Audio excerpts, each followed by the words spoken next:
Bible study. That's the Soli Deo Gloria Bible study coming to you on this Thursday morning, January the 29th, 2026. This morning, we will continue in our reading from the daily reading plan as it happened, a chronological read through the scriptures, and then moving on to Daily Doctrine, a daily guide to systematic theology. So join me this morning as we read God's Word together. We'll be in Genesis chapters 48, 49, and 50. Genesis chapter 48. Now it happened after these things that Joseph was told, "Behold, your father is sick." So he took his two sons, Manasseh and Ephraim, with him. Then it was told to Jacob, "Behold, your son Joseph has come to you." So Israel strengthened himself and sat up in the bed. Then Jacob said to Joseph, "God Almighty appeared to me at Luz in the land of Canaan and blessed me. And he said to me, Behold, I will make you fruitful and multiply, and I will make you an assembly of peoples, and I will give this land to your seed after you for an everlasting possession. So now your two sons who were born to you in the land of Egypt before I came to you in Egypt are mine. Ephraim and Manasseh shall be mine as Reuben and Simeon are. But your kin that have been born after them shall be yours. They shall be called by the names of their brothers and their inheritance. Now, as for me, when I came from Paddan, Rachel died to my sorrow in the land of Canaan on the journey, when there was still some distance to go to Ephrath. And I buried her there on the way to Ephrath, that is, Bethlehem. Then Israel saw Joseph's sons and said, Who are these? And Joseph said to his father, They are my sons, whom God has given me here. So he said, Bring them to me, please, that I may bless them. Now the eyes of Israel were so dim from age that he could not see. Then Joseph brought them close to him, and he kissed them and embraced them. Then Israel said to Joseph, I never expected to see your face, and behold, God has let me see your seed as well. Then Joseph took them from his knees and bowed with his face to the ground. And Joseph took them both, Ephraim with his right hand toward Israel's left, and Manasseh with his left hand toward Israel's right, and brought them close to him. But Israel stretched out his right hand and laid it on the head of Ephraim, who was the younger, and his left hand on Manasseh's head, crossing his hands, although Manasseh was the firstborn. And he blessed Joseph and said, May the God before whom my fathers Abraham and Isaac walked, the God who has been my shepherd throughout my life to this day, the angel who has redeemed me from all evil, bless these boys, and may my name live on in them, the names of my fathers Abraham and Isaac, and may they grow into a multitude in the midst of the earth. But Joseph saw that his father set his right hand on Ephraim's head, and it was displeasing in his sight. So he took hold of his father's hand to remove it from Ephraim's head to Manasseh's head. And Joseph said to his father, Not so, my father, for this one is the firstborn. Place your right hand on his head. But his father refused and said, I know, my son, I know he also will become a people, and he also will be great. However, his younger brother shall be greater than he, and his seed shall become the fullness of nations. And he blessed them that day, saying, By you Israel will pronounce blessing, saying, May God make you like Ephraim and Manasseh. Then he put Ephraim before Manasseh. Then Israel said to Joseph, Behold, I am about to die, but God will be with you and will bring you back to the land of your fathers. And I give you one portion more than your brothers, which I took from the hand of the Amorite with my sword and my bow.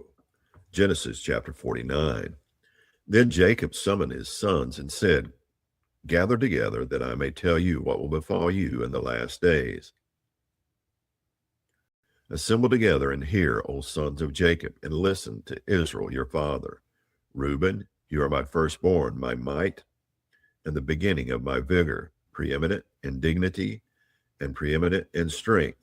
Uncontrolled as water, you shall not have preeminence, because you went up to your father's bed. Then you defiled it. He went up to my couch. Simeon and Levi are brothers. Their swords are implements of violence. Let my soul not enter into their counsel. Let not my glory be united with their assembly. because in their anger they killed men, and in their self-will they hamstrung oxen. Cursed be their anger, for it is strong, and their wrath, for it is cruel. I will divide them amongst Jacob and scatter them in Israel. Judah, as for you, your brothers shall praise you. Your hand shall be on the neck of your enemies. Your father's sons shall bow down to you. Judah is a lion's whelp. From the prey, my son, you have gone up. He crouches, he lies down as a lion, and as a lioness who dares rouse him up. The scepter shall not depart from Judah, nor the ruler's staff from between his feet, until Shiloh comes, and to him shall be the obedience of the peoples. He ties his foal to the vine, and his donkey's colt to the choice vine. He washes his garments in wine, and his robes in the bloods of grapes. His eyes are dark from wine, and his teeth white from milk. Zebulun will dwell at the seashore, and he shall be a shore for the ships, and his flank shall be toward Sidon. Issachar is a strong donkey, lying down between the sheepfolds. And he saw that a resting place was good, and that the land was pleasant. So he bowed his shoulder to bear burdens, and became a slave at forced labor. Dan shall render justice to his people as one of the tribes of Israel. Dan shall be a serpent in the way, a horned snake in the path, that bites the horse's heels, so that his rider falls backward.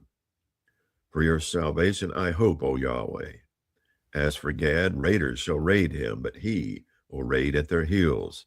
As for Asher, his food shall be rich, and he will yield royal dainties. Naphtali is a doe let loose. He gives beautiful words. Joseph is a fruitful bough by a spring. Its branches run over a wall, and the archers bitterly attacked him and shot at him, and they bore a grudge against him. But his bow remained firm, and his arms were agile from the hands of the mighty one of Jacob. From there is the shepherd, the stone of Israel. From the God of your father who helps you, and by the Almighty who blesses you, with blessings of heaven above, blessings of the deep that lies beneath, blessings of the breast and of the womb. The blessings of your father have surpassed the blessings of my ancestors, up to the utmost bound of the everlasting hills. May they be on the head of Joseph, and on the top of the head of the one distinguished among his brothers. Benjamin is a ravenous wolf. In the morning he devours the prey, and in the evening he divides the spoil. All these are the 12 tribes of Israel, and this is what their father spoke to them. So he blessed them. He blessed them every one with the blessing appropriate to him. Then he commanded them and said to them, I am about to be gathered to my people. Bury me with my fathers in the cave that is in the field of Ephron the Hittite, and the cave that is in the field of Machpelah, which is before Mamre in the land of Canaan, which Abraham bought along with the field from Ephron the Hittite as a possession for a burial site. There they buried Abraham and his wife Sarah. There they buried Isaac and his wife Rebekah.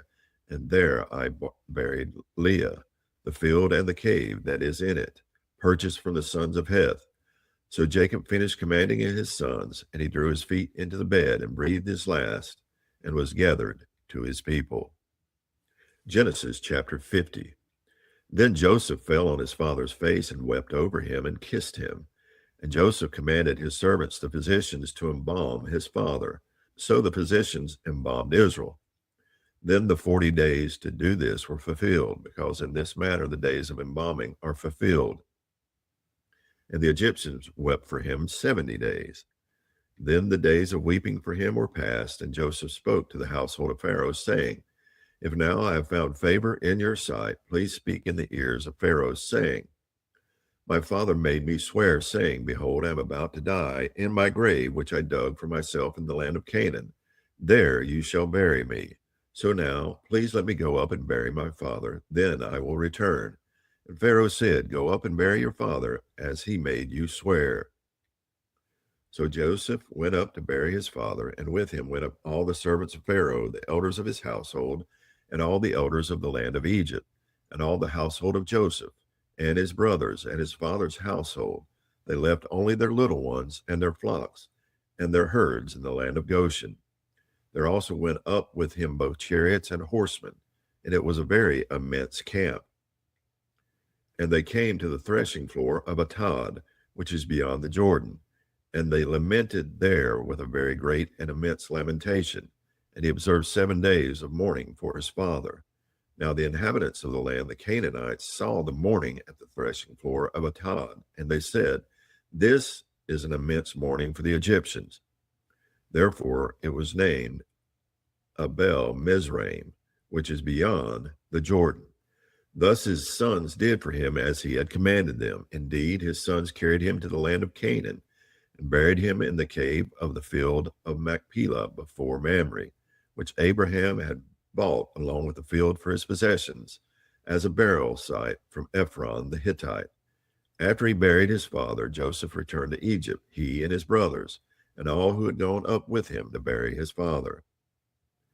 Then Joseph's brothers saw that their father was dead, and they said, "What if Joseph bears a grudge against us and returns back to us all the evil which was dealt against him?"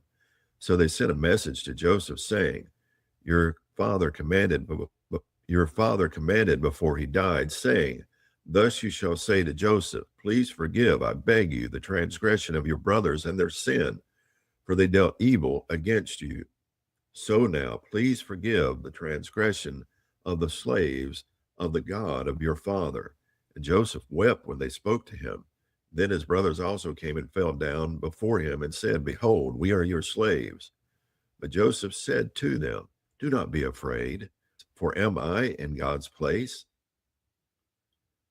As for you, you meant evil against me, but God meant it for good, in order to do what has happened on this day, to keep many people alive.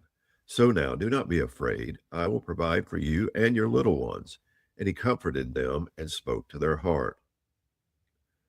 Now Joseph stayed in Egypt, he and his father's household, and Joseph lived 110 years.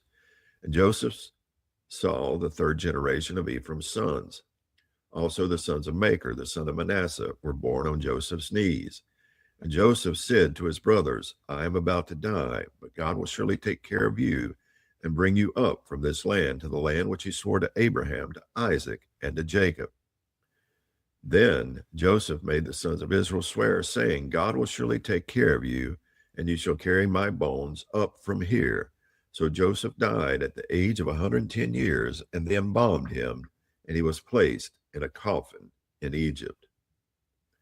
That's going to conclude our reading from the biblical text and the book of Genesis. And now on to reading from Daily Doctrine. Day 29, Substance and Accidents. Before turning to the divine attributes themselves, we need to understand the scholastic distinction between substance and accidents. According to Aristotle's logic, there is a basic distinction between the thing itself, substance, and what may be said about the thing, accidents. Substance is whatever exists in and of itself, whereas accidents are what modify substances. As a philosophical category, accident doesn't mean a crash or an oops or a mistake. The word incidental gets closer to the philosophical meaning of the term. In a previous chapter, we saw that God's attributes are not to be thought of as separate from his essence. Theologians make this point because they want to safeguard that attributes are not the same as accidents.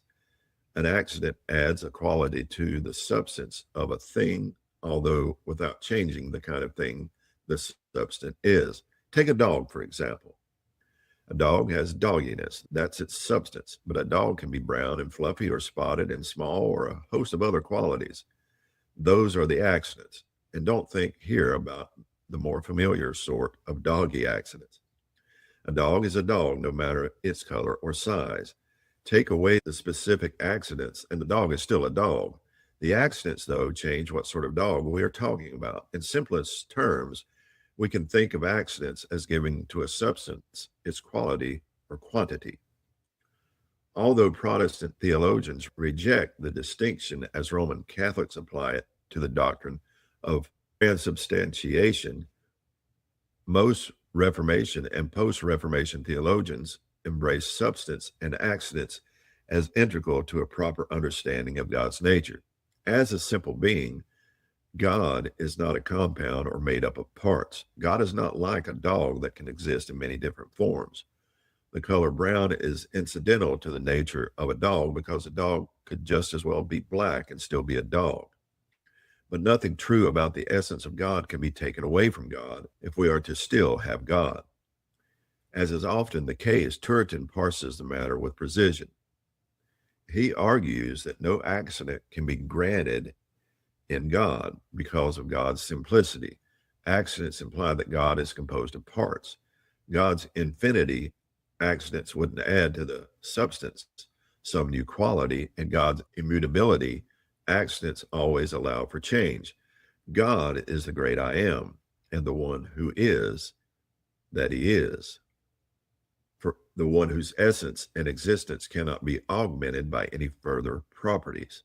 In other words, if God is whatever God has, that is, if every attribute of God is identical with his essence, then it does not make sense to say that God can undergo a change of any kind, atemporal or temporal, essential or non-essential.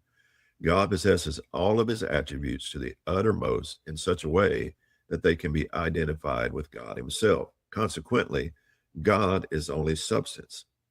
Divinity, by definition, is the true being that can admit no accidents. The bottom line, everything about God is essential to God. Nothing is incidental. And let me repeat that again to tie a bow on this. The bottom line, everything about God is essential to God. Nothing is incidental. That's going to conclude our reading from the biblical text and from Daily Doctrine.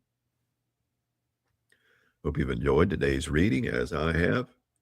We've closed out the book of Genesis with the death of Israel and also the death of Joseph. Israel being taken back to the cave at Machpelah, the burial site that it was bought from Ephron the Hittite. And Joseph and the brothers return home, and now Joseph has died. And we're getting ready to see what unfolds after that. And exciting things to come. And then we read in Daily Doctrine just how unique our God is. I hope you've enjoyed the reading, and I hope you have a blessed day. Soli Deo Gloria.